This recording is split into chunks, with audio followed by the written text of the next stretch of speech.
Well, hey everybody, welcome to Creative Goo, hosted by me. I'm Harry, and sponsored by Gooey Cube. First thing I like to do is a sound check. Let me see. Sound check. I'm gonna call that good. I don't actually like wearing the headphones. If you hadn't guessed, I take them off every chance I get. Well, welcome. It's the last uh, episode of Creative Goo for this year. We'll be starting a new year in just a few days. Super happy to be here. Super happy to be part of this new live stream and YouTube and all kinds of great stuff. And I'm going to kind of do a year in review just a little bit, just because it's my stream. I get to do what I want. But anyway, Creative Goo is all about the creative and creativity side of the tabletop gaming space. I focus mostly on tabletop role-playing games like Dungeons and Dragons and Savage Worlds and other games. But I do sometimes play other tabletop games. So there's some side creativity that I like. I do occasionally bring guests on this show. Haven't in the last few weeks. Life's been a little bit crazy. I hope you guys don't mind just listening to me and talking to me.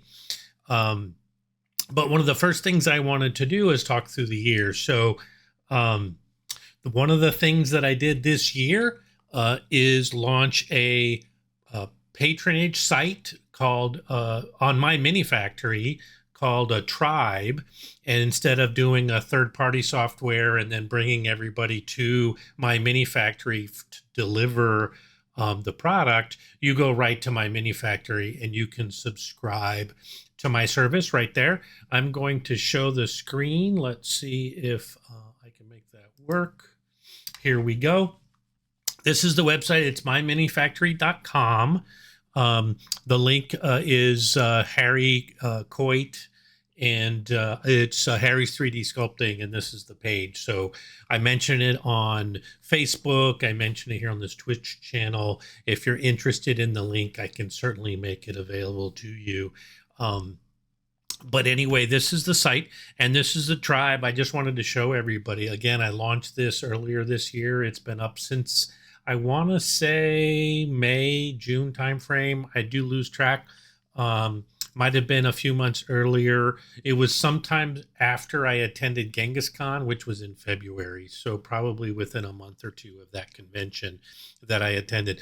I currently only have 12 Tribers. Thank you for all 12 people that are part of it.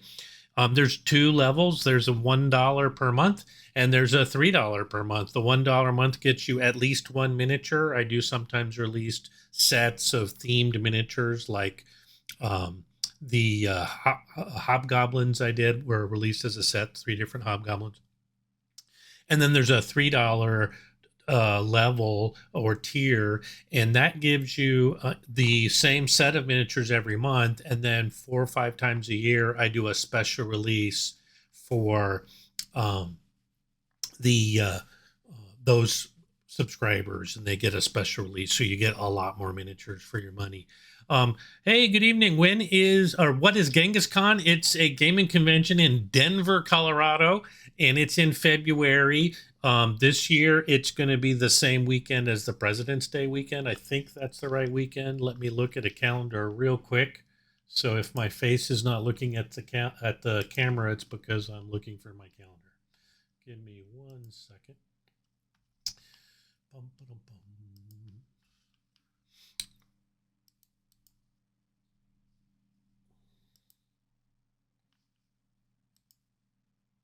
Yeah, it's the same weekend as President's Day weekend. It opens on the 15th and it runs all weekend, wrapping up on Sunday the 18th. And yeah, hey Donnie, I knew it was you, but I'm trying to play this straight. And it's a great convention. This year was my second time going, and it was as much or more fun as the first trip. I actually ran a charity game both years. I don't know that I'll have the time to run a charity game this year. This coming year in 2024, but I ran a Zayate-based adventure, but using the Savage Worlds rules, and we raised a bunch of money for charity, which was super exciting. I want to say we were $600 or $700, maybe more, just for that event. And that's a lot of fun. And that's a lot of money for just a small, convention for one event. And I know there was other charity building events at Genghis Khan, but lots of fun. It's a wonderful regional convention. Lots of creative people. They support a lot of artists. I actually buy the art, and there's some people that make other things, that are craft based, and it's just wonderful to see that at a game convention. And then, of course, games running all day long, every day throughout the convention. So, lots of fun. Donnie and Andrea do a wonderful job hosting, and if you can make it out to Denver, give it a trip. My bookmarked tab of Nextdoor.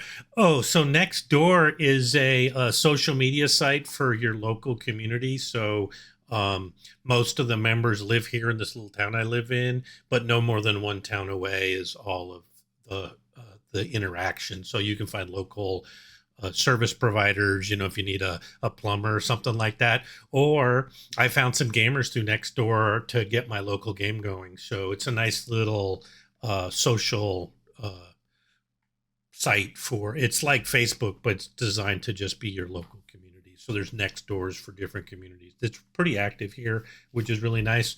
And it gets us away from the dreaded FB, which is just this monolith, and it's just hard to get noticed, as a local person. So anyway, I just wanted to show this tribe. Love to have you go. The other thing, though, is there's a store where you can buy individual miniatures. And one of the reasons I wanted to show that, since I launched March timeframe, April timeframe, I've put 117 models here on the store. There's also some free models, too, so you can look for free stuff. But just about anything you can imagine from the world of Zayate and beyond is in here. There's the 24 pre-gen characters from the World of Zayate and the Red Star Rising campaign. There's a couple of additional pre-gens that were used at conventions. A couple of the community members that have had their portraits done as part of the GUI Cube, they offer artists to do your portrait in fantasy. And so I've done about 60 of those. There's about 300 portraits. I've done about 60 characters in miniature form, but because those are people's likeness, I don't put them all on the website. I ask for permission, and yeah, there's lots of people. So it's super exciting stuff for the people that, are in there. I can show people all of the portraits I've done in miniature form, but they're not all available as STL files, again, because that's a personal miniature. Yes, there's Donnie. We have a miniature of you. I don't know if I've already put that on there because it's in an adventure module. I'm a little more willing to put it on there, but I'd happily put it on there for sale. I think I have it on there as a private so that you guys could buy it and download it individually, is what I set up, because you had somebody who wanted to paint it for you. But 102 mostly characters, although as you can see here, there's creatures too. So here's the famous Catigator, one of the first miniatures I did for GUI Cube, and lots of fun. And it was based on a very humorous conversation with a bunch of fans of GUI Cube. So really, really good stuff. Yeah, the other advantage of being a tribe member besides the monthly releases is you get a discount. The discount code's probably expired because I used that to test who wants to buy stuff from me beyond the tribe. And then I'll set up a discount code for you. So if you want to join my tribe, just go to the My Mini Factory and sign up. It's $1 a month at the basic level, $3 a month if you want to sign up for more. But here's the my favorite, the category. Well, I can't say it's my favorite. I have thousands of favorites, honestly, of miniatures that I've done. But that's a creature. And then this one is, I don't know if I can pronounce it correctly. It's a skuck, but it's this fey wolf dog-like creature with a single eye. And I just had a lot of fun with this one. It really, when I saw the illustration, I just couldn't pass up making it. So again, I get a lot of my inspiration from the illustrations artists do. And I haven't gotten an illustrator onto this chat yet, but we can do that. I did a little bit of my workflow last in a few of the episodes we've done, but I can do a more formal sculpting tutorial that just talks about how you would approach modeling. I think that's a great idea, Donnie. Maybe next week I can do that because I don't have a guest lined up, and just talk through how you would start and model in 3D tools. And I'll try and keep it separate from the features of ZBrush and make it more about 3D sculpting overall, because a lot of the sculpting techniques you can use in Blender or in the other 3D modeling programs that are available. Blender being free, of course, is going to be popular with a lot of people. I started with ZBrush and it's very powerful, so it's hard for me to walk away. But I pay the subscription every month. And before I leave this website, here's the first miniature no, this isn't the first. This is the second miniature I sculpted based on the world of Zaate. There's a very famous troll named Myron. He's stuck on the head of a pillar on a bridge. And so I sculpted that. And actually, it wasn't this year, but a previous year I gave away Myron miniatures to people that attended. But Myron was a lot of fun. The first miniature I did was actually a undead spider called now I don't remember, but anyway, it's an undead spider if you want the generic concept. And I don't see that in this list handy. It's in here somewhere.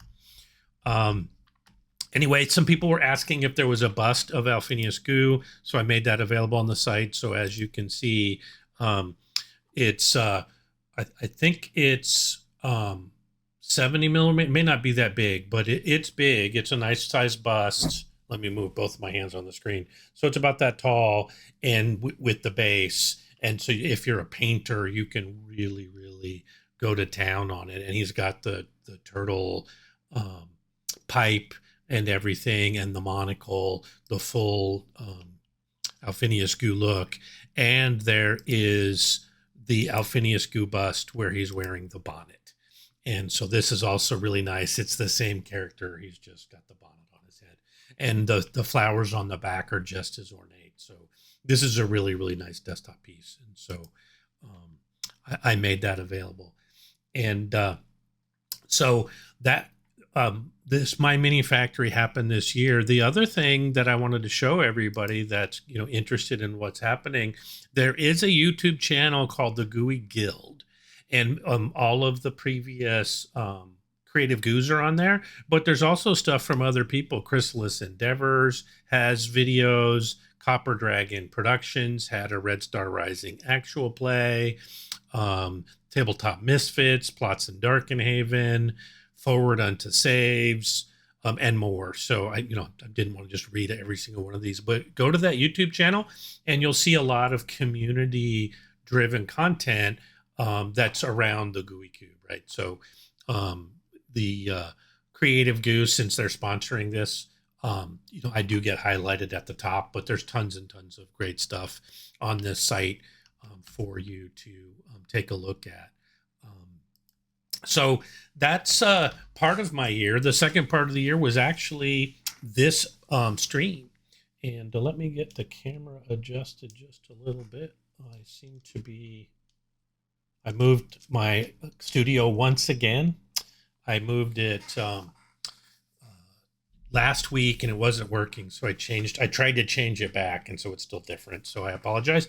But this stream is episode 12 or 13 of the Creative Goo. And so that's been a great creative endeavor for me to share some of my creativity, share some of the creative work of others. We've had 3 guests so far, and we'll have more next week. I really wanted it to be every other week.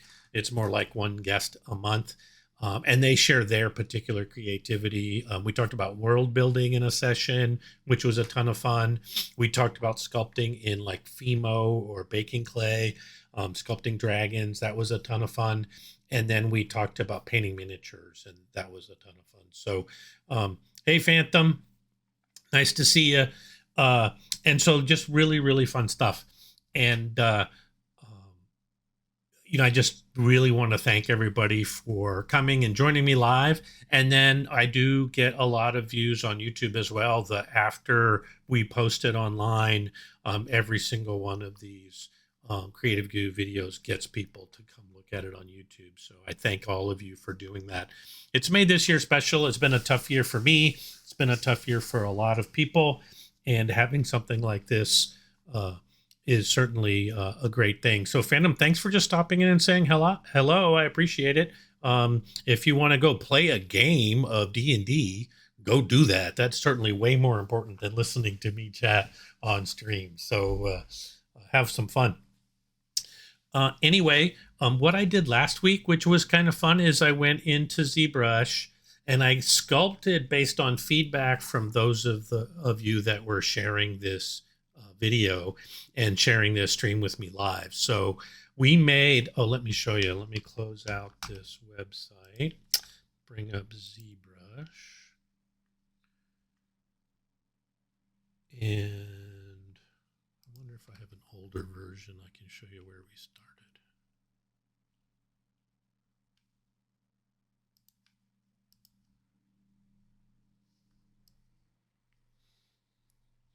Yeah, this is pretty close. So let me share that screen. So this is the sculpt we did last week of our favorite wizard from the world of Zayate. This is Alphinius Goo. We didn't actually start with the goo. We started with the creature he's riding. One of the visitors on the stream asked if I would sculpt a goat. So I started with that, and they're going, okay, goat's not enough. Let's do some more. So here's the goat we started with. And I showed some techniques to create this goat and some of the features of ZBrush that made making this goat easier. It's one of the reasons I like ZBrush for this kind of stuff. There's some shortcuts I get with ZBrush as a tool.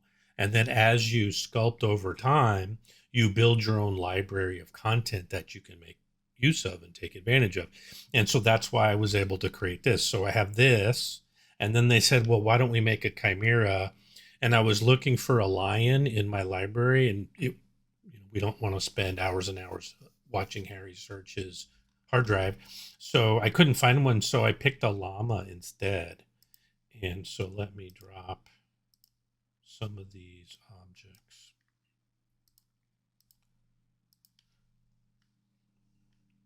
And go back to Mr. Llama.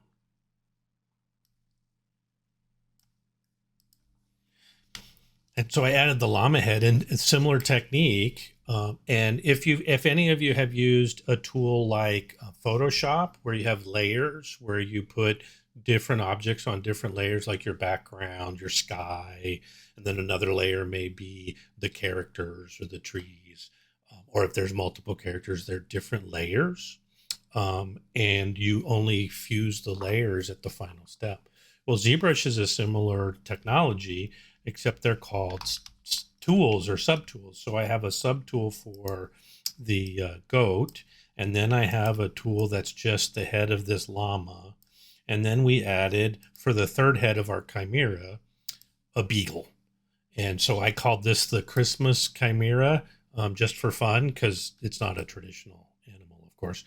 And then once we did that, they go, hey, let's give him a rider, and let's make that rider Alphinius Goo. So I pulled from my library of my sculpts an Alphinius Goo, and then we moved him around to sit him on here. And it's like, well, what else can we do? And the next thing they suggested was give him a balloon. And the balloon they wanted was my gift mimic that I did for Christmas a few years ago. And so I smashed him down so he's like a Mylar balloon. And that worked really well. And then I gave him a string to hold him. So this was what I accomplished last episode. It took about, we spent about 20 minutes or so making this. So that isn't a lot of time, but you can see I was able to accomplish a lot, mostly because these are assets that I have available to me in the sculpting tool. It's similar to when I did my first stream where I was just showing some basic sculpting, and we created this guy. And it was just with simple tools. Now, none of this was in my library. I made it all from scratch. So if we did a digital sculpting tutorial, I would start from scratch. And I can talk about that a little bit today if anybody that's watching is still interested. I know that there's only a few of you out there, but this guy was definitely created from scratch during the session. All right, Donnie, I'll go through that here in a second, but I want to go back to our friend Alphinius. So this was the model I accomplished in the 20 minutes last week. And he's, number one, it's not printable. And number two, of course, there's not enough detail. You know, you can tell these are primitive objects like the llama. You can see the joins of how it was manipulated and everything. So I spent some time over the weekend improving on the whole thing. And so this is my final, maybe it may not be final, but we'll call it final design. There's some engineering that has to be done now, but I made the balloon more balloon-like. You can see the edges of the mylar. The string, it's really thick, but that's so it's printable. Yeah, I need to make it print ready. That's exactly the next step, and I can talk about that as we talk about sculpting. And then I made the heads of the creature more recognizable as creatures, and it's still a stylized animal. I mean, it's certainly not realistic in anybody's view, but you can recognize it as an animal. It's got fur. The heads and stuff look like, you know, they're plausible.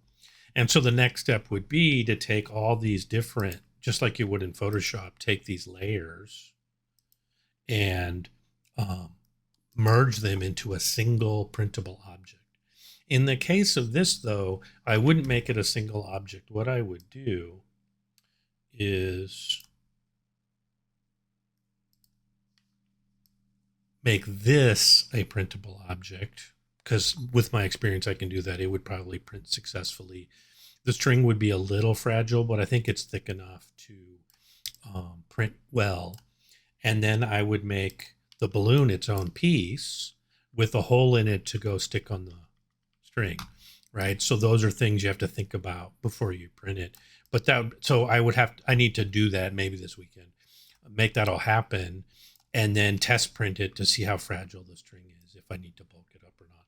If it works without too much trouble, then I would probably call that good. I might wait to make it available till the holiday season in November. So 10 months from now, 11 months from now, I'm not sure. The only thing that's Christmassy really about it is the balloon. The Christmas chimera could be used for any holiday occasion. So this is how you'd go from that ideation to a final project.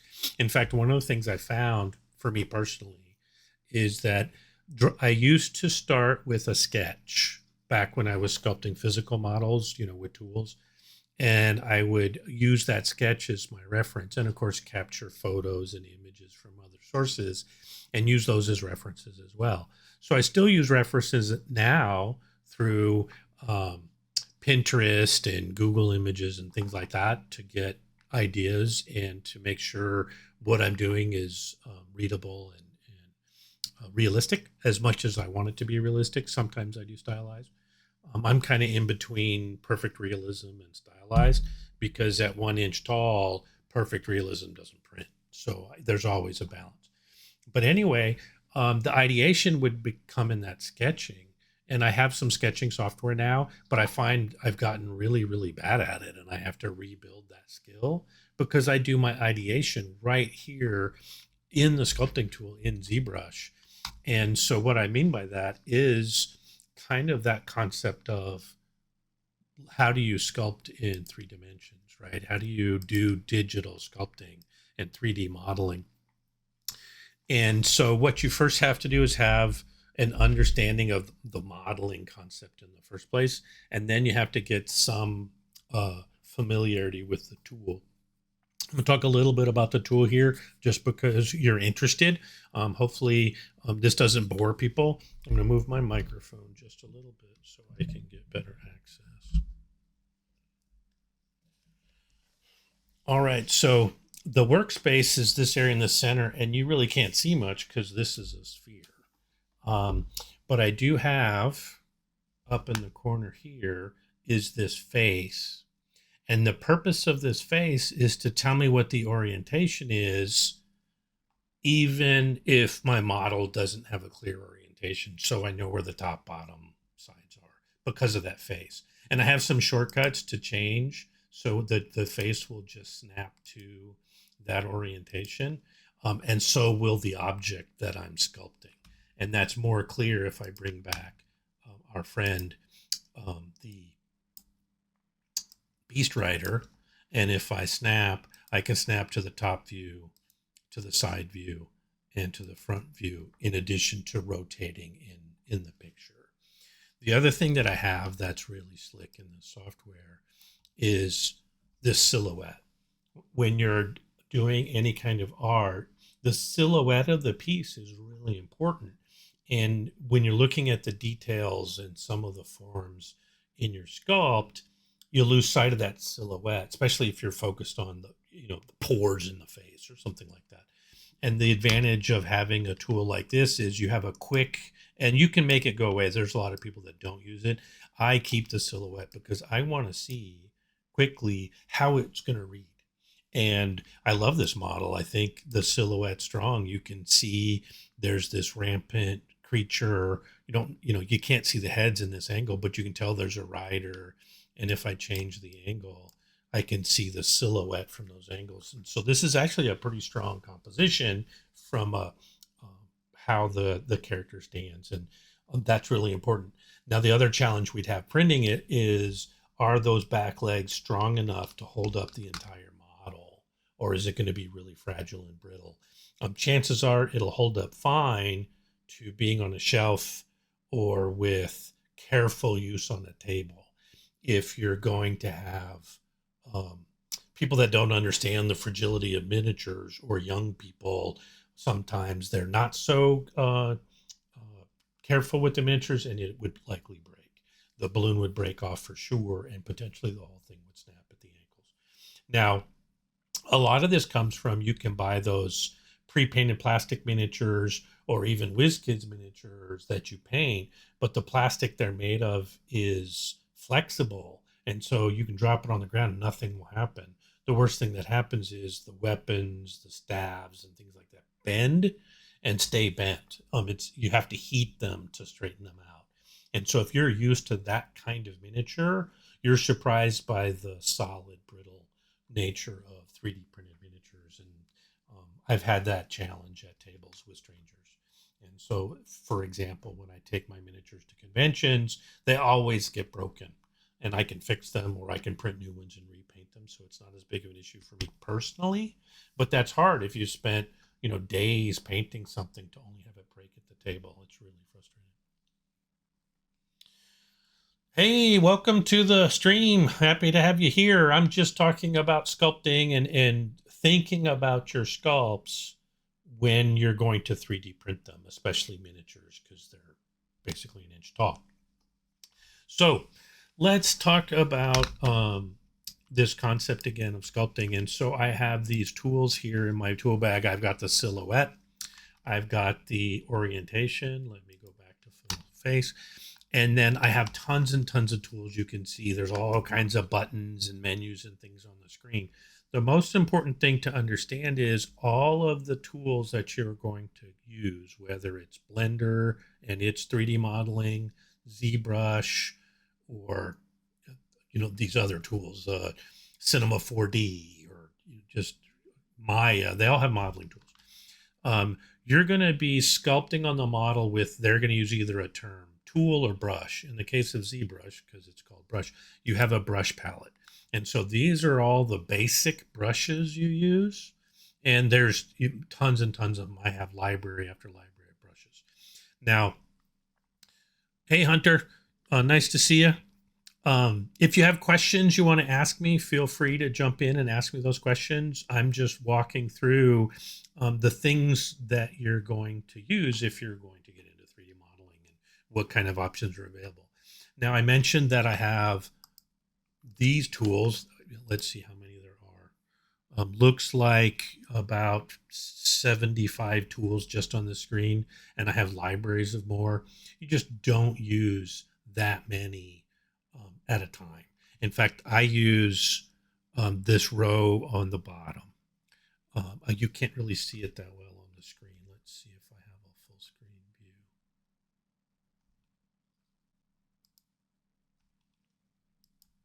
There we go. So across the bottom here, I have shortcuts for my most common.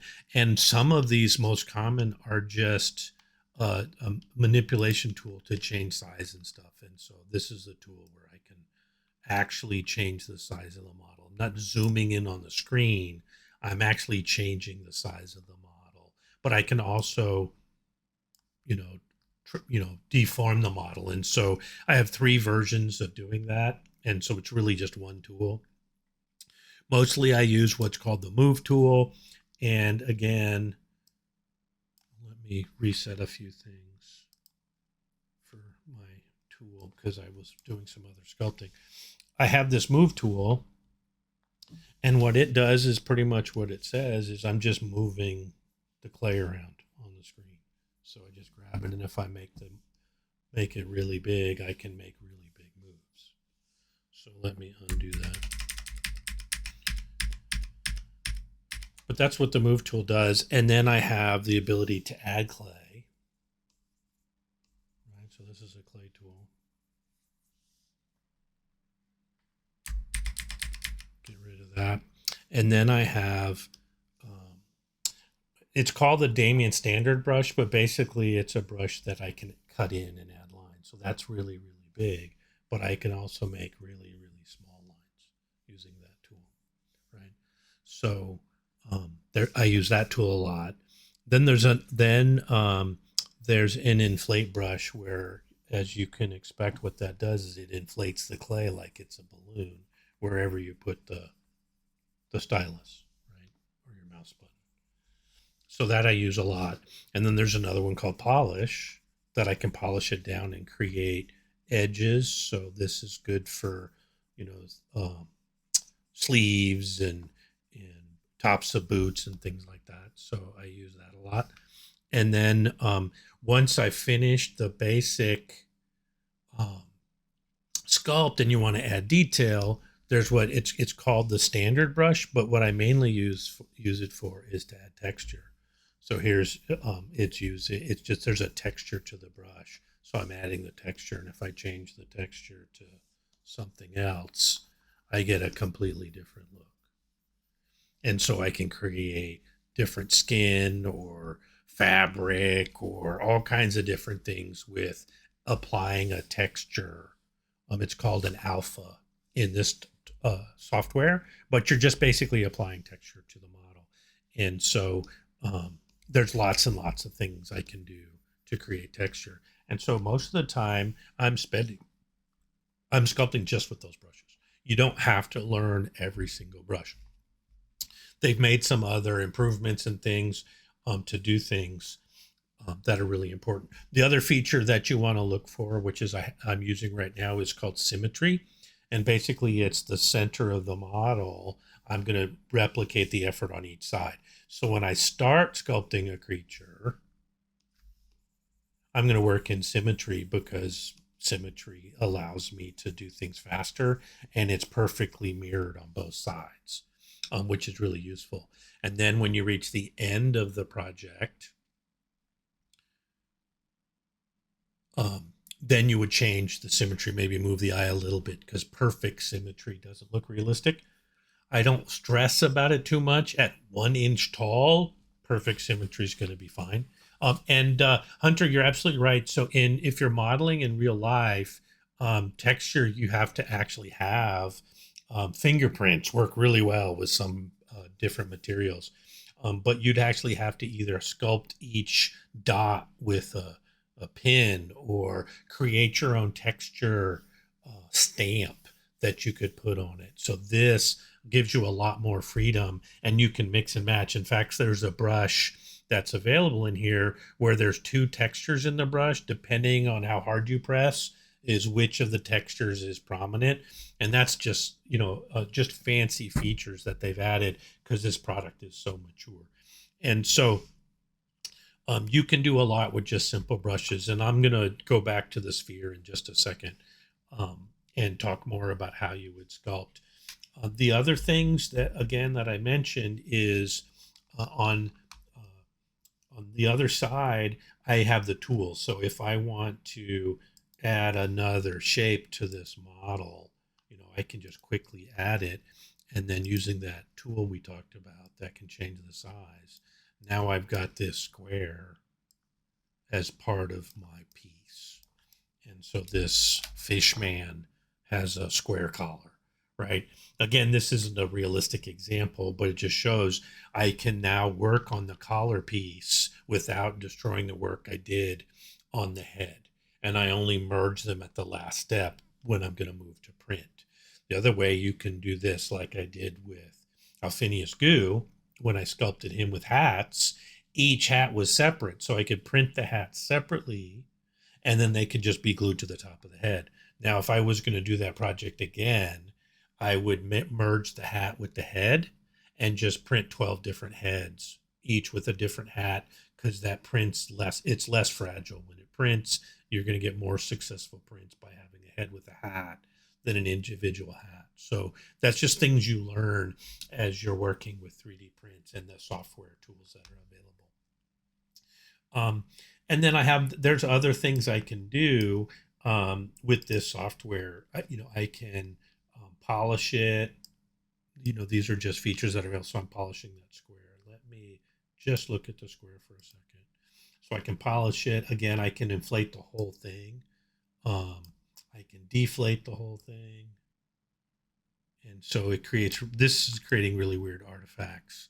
And this is the challenge of working in a digital space, is that square is hollow. And so when you deflate it, it basically tries to do the math for where those pieces actually fit. And so it's basically an inside out object now.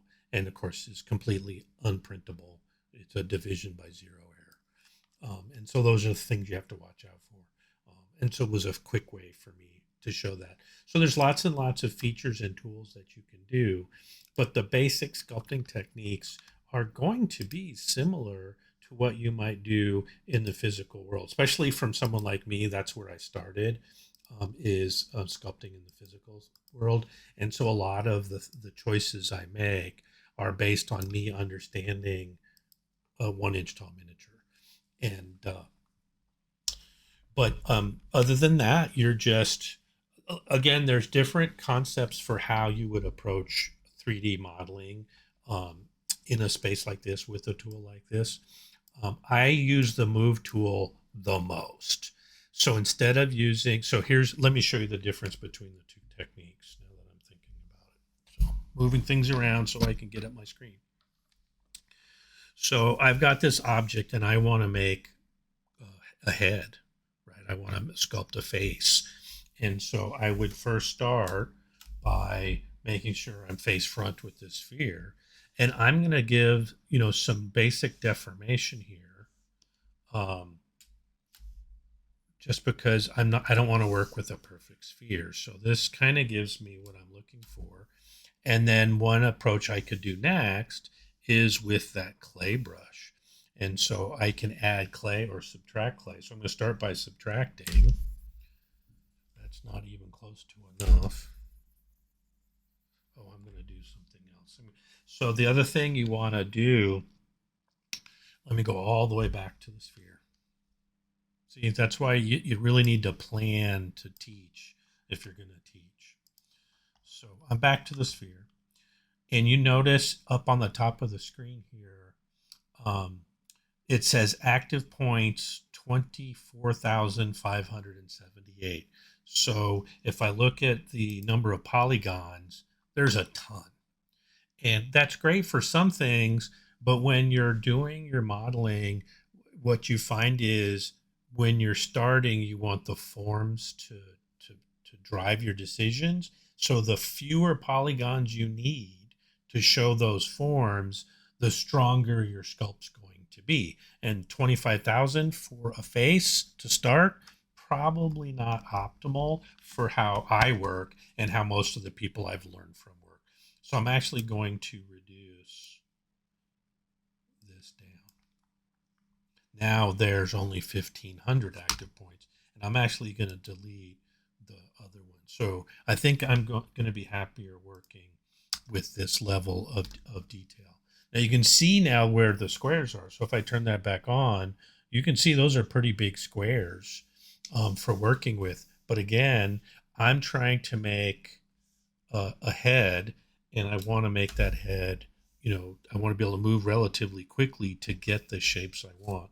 And if I'm using adding and subtracting clay, let's turn that off, shrink, I'm going to start by, this, I'm working on the neck a little bit here. And I'm going to add some around here. Maybe I want this to come out. So I got some cheekbones. Let's see where the nose might go. Right. Mouth. And one of the things you're noticing is I'm not very good at this technique of using clay. And there's other clay brushes besides what this one does, which I don't want to get too complicated and get into the weeds, but this particular brush reacts a certain way with the model. And so I'm getting okay results. And if I take my, if I was taking my time, I might actually be able to come up with exactly what I wanted. But again, for Harry, this isn't the preferred method. So I'm going to go back just a little bit. Undo is such a wonderful thing. And you can't undo if I'm using two-part epoxy putty. If you make a mistake, you're pretty much have to start over. Let's go back to here. All right, so this is that weird oval I made. And if I use the move brush, right, I can create the shapes that Harry wants faster. Like I said, this is the way I work. And so now I can come up with this neck.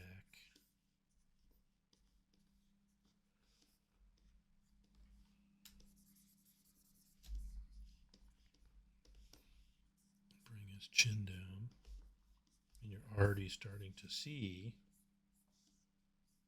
in the silhouette, it's looking like somebody's head. Maybe not a human head, but it's certainly looking like somebody's head.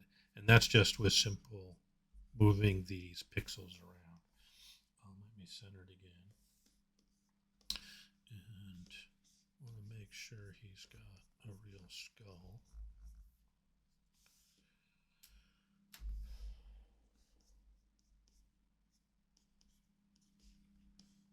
I can smooth it. It's a smooth brush, but the hotkey is holding down in this software the shift key, and then I can smooth the model the way I want it to. And so I'm getting closer, right? Now I can still push in. Well, I can actually shrink my brush and push in. Now I can get the space where the eye sockets would go. And again, I'm just using the smooth brush.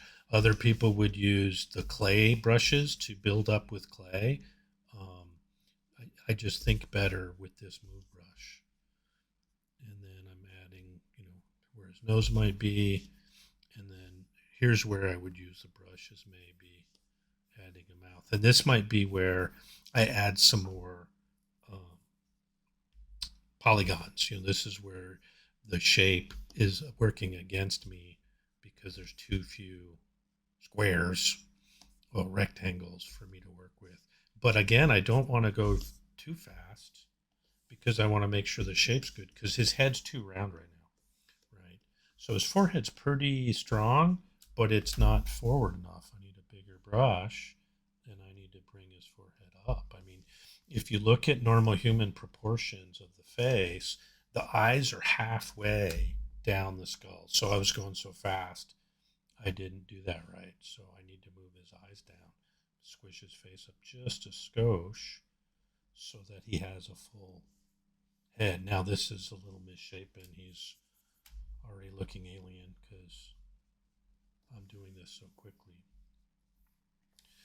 But again, you're just moving things around until you get the look you're looking for. And I'm not using a reference, so that's actually hampering me. I would normally have a reference either of a human skull or a human face that I'm going to make.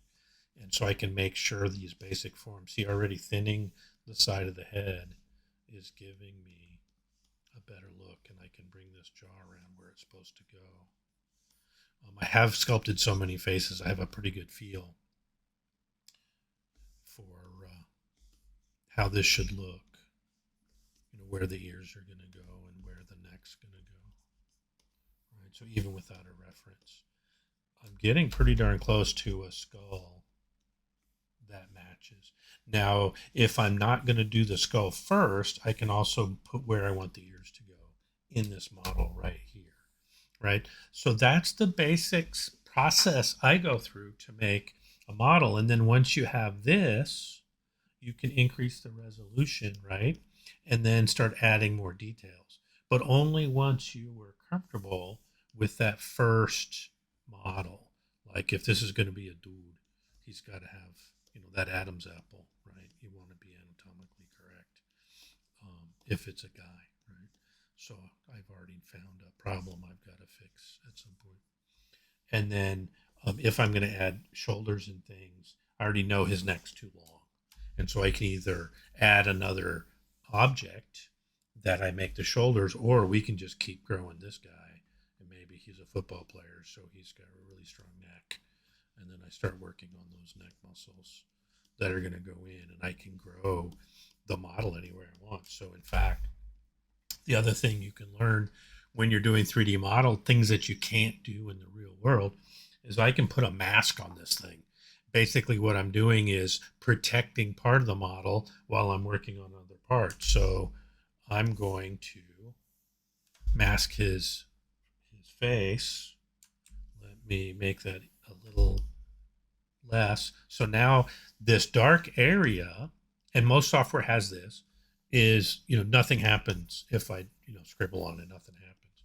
And then the part that is lighter is editable, right? So I can go back to that moose brush and I can add, that actually looks really cool, right?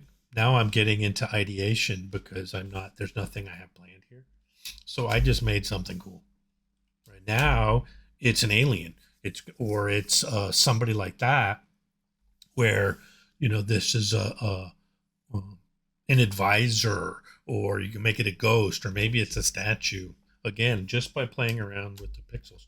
And then if I shift the mask, maybe I just want the top of his head to be different. Actually, I like that a lot. I don't want to mess with that too much. So I'm going to get rid of that mask. So that's how masking works.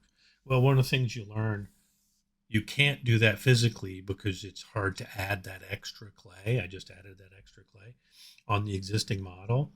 But if I zoom in, what you see is, here's the size of the square. Oh, I don't want that. Go away. There we go. Go away. Here's the size of the squares, let me shrink down my tool. So this is the size of a square. It's the same size as the circle of my thing, right? That's one polygon, one group. And you can see that's why it's providing that curve, because there's enough squares put together, enough dots close together to give me that curved look. If I go down to the neck, now one rectangle is the entire length of the neck. And so that's a challenge for certain actions. Like if I want to add and manipulate something on the neck now, I've got my move brush. Let me make it a little bigger. This is what happens with the move brush. It's grabbing that only point available and moving it. And that isn't necessarily what I want to do. And same here. If I try and grab in the middle, there is nothing that I can move. So Uh, most applications, including ZBrush, allow you to add density to the model as you go. And there's multiple tools to do that. I'm just going to use a quick one here that's specific to this tool. And it's called Dynamesh. And what it does is it spreads the polygons evenly across the entire surface, which, since I'm in ideation mode, is a easy way to go. So now I have, but I'm back to, now I have 92,000 polygons. So that's too much. So I'm going to undo that. And maybe, actually, even that's too many. All right. So that's better. So now it's only 5,800. So I still have a low enough density that I could add details without getting too granular. Um, And one of the issues is part of it is your workflow, how the tool can manipulate your model. The smaller number of um, polygons, the easier it is to make big changes. If you have a lot of polygons, then your texturing and your detailing will show up really, really well. And so you have to know when to add the polygons to give you the results you're looking for versus living with a smaller number. And the way I was taught is to always work at the absolute smallest number you can.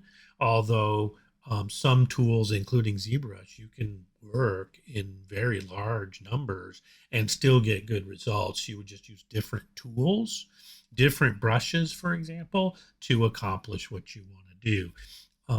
But I'm actually loving this model. I might save this for a future project. It could be a game piece if I flatten out the bottom, anything like that. Any questions for those of you watching?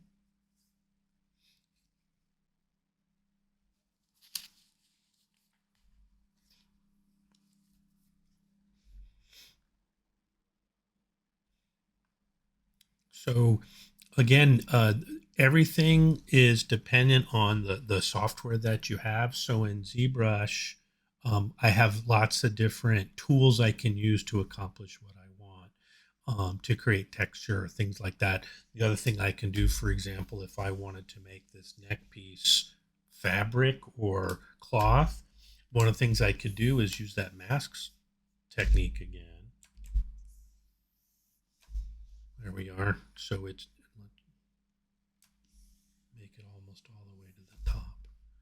There we go. Let's get rid of that bottom. And so I've picked this piece. Let me turn off the polyframe. And so you can see the mask. And one of the things I can do is create a new um, subtool based on that geometry, that mask. And the term in this software is called extract. Hey, Donnie, no, I don't drink alcohol at all, unfortunately. That's a great question, though. I love craft beer, but I do not drink anymore. My favorite would have been um, of the massive brands. Dos Equis was probably my favorite of the big brands, but I love me a microbrew, and so I would get whatever's local. So if I accept that, now you can see.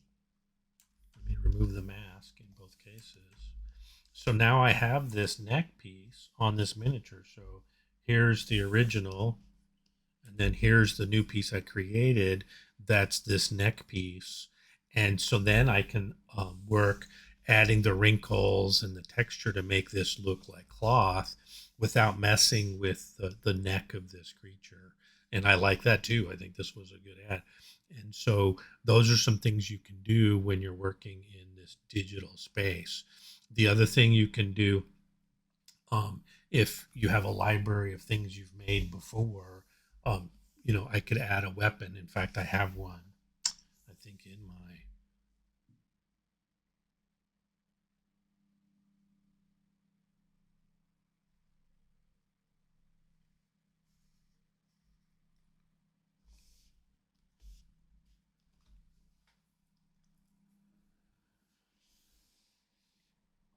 Actually, I often prefer wheat beer too. It depends on what So I have this sword that I made. Kind of. I was on this pirate seafaring kick, and um, I have this sword. So let me turn that into a single object. See if it works. One of the things you have to understand when you're working in 3 dimensions like this in software, just because I can see it and it looks neat doesn't mean it'll print or that it'll do what I want it to do. Um, so, for example, there might be holes in this mesh. There might be um, parts of the mesh sticking through other parts of the mesh. And so I did a little bit of that explaining in another video, but it looks like it works. So let me see. Do I have a U-mesh? Maybe not. Let's try again.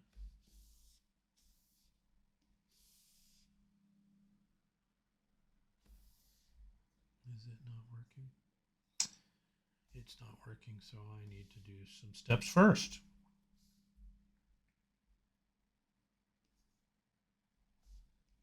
I have way too many tools, that's why. So I have to do it in steps. That's one of the problems.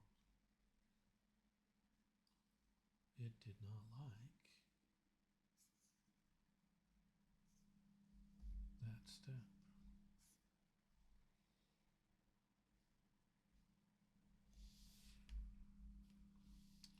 Let's try one more time.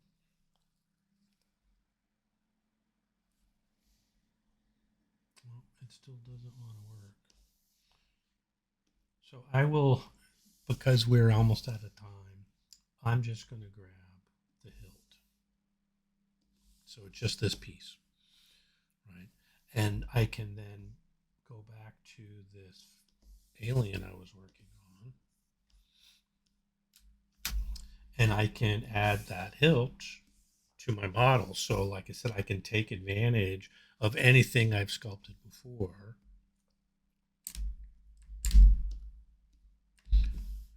and use it. And what I'm going to do is make this kind of a ornament on her neck. I don't know why I think of her as a her already. There's like almost no definition here. And then I move it in here. Now I have this really cool neck ornament. And it was based on a sword, right? So kit bashing is another way to think of it.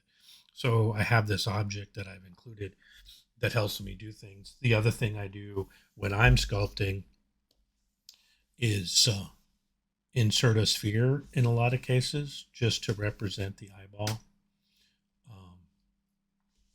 And so a sphere works really well in the world of miniatures. It's a little bit big. And then I can use a feature of mirroring, turn on symmetry, and now I can place them where I need to. Now this model has eyes, and the nice thing, hey, Donnie, take care. Have a good one. Now that it has eyes. I also have sculpted kind of a stylized eyeball that I'll use. I'll show that in another video.